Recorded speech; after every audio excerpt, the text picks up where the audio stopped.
Paano mag-file ng report dito? Okay, kailangan nyo lang po mag-send ng letter sa email at magbayad ng 1,500 sa akin. Ha? Kailangan ko pa magbayad sa'yo? Gusto mo pa ipapulis kita? Hala, huwag naman po. Oh, bakit?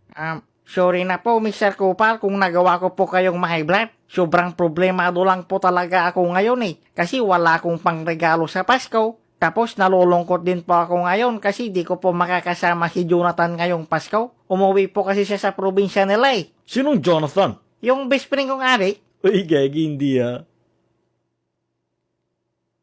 Gegi. Sorry na po, wag na po kayong magalit. Gagawin ko na po ng maayos yung trabaho ko.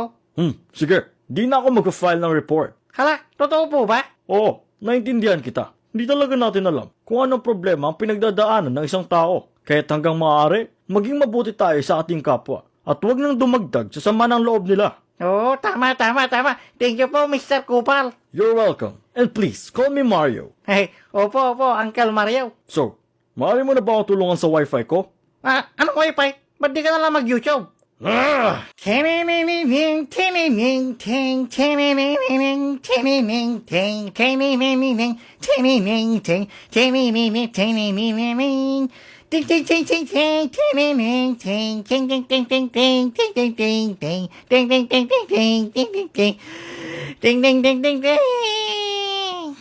Panalo! Yun ba yun?